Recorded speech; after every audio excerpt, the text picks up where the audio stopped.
Susan nze makula wanga amanyi simalaga lumwa lubuto onteekwa okumanya ebintu byendya bulunaku mbambi manyi bwenzimba olubuto manya nti ene empafu gye nayongeddeko siri muntu gwogabira ebyokulya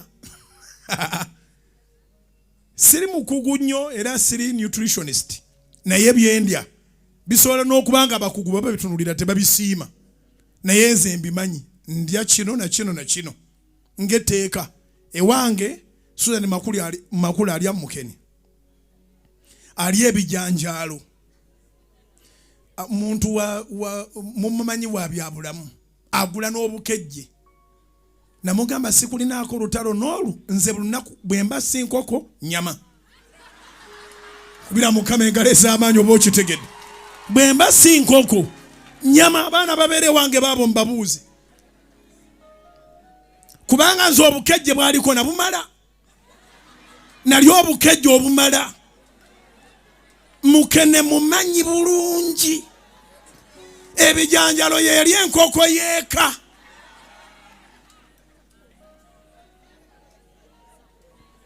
ate ono akulidde ku ice cream ekyebandu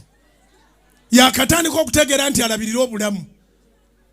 era ye soda tamwagala nze soda munywa ne bw'omunnyima era mubba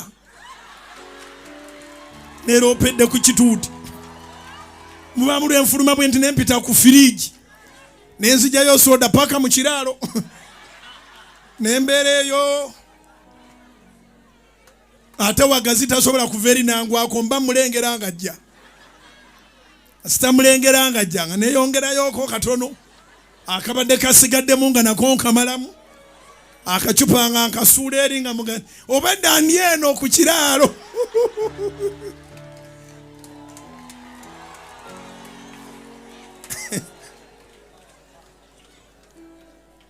owulidde katondekanga nemekubbako soda nga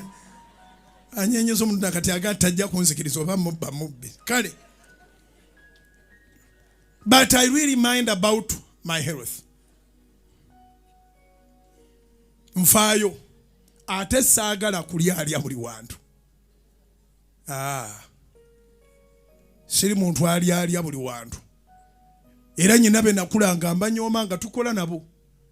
nga muntu ayisawo akalobo ne balya omulala n'ayisawo ebuwoowolo ne babulya munaabaga mulirya obuwoowolo bw'abantu ebintu bino bye mulya buli lunaku mubivaawa byo waliwo ebirala twagendangayo mu jimu Kasole Dani yasabye kooki wange mu boxing twagendangayo mu jimu mukebbise mabega mu kisenyi nga waliwo ekintu kiringa ekyenda nga kyavu baba basonsekamu biki ng'osanga abantu bagamba sala wano sijja kulya we musaze sibisobola eriyo ebintu nga byo tebiririnnya mu lubuto lwange sala wano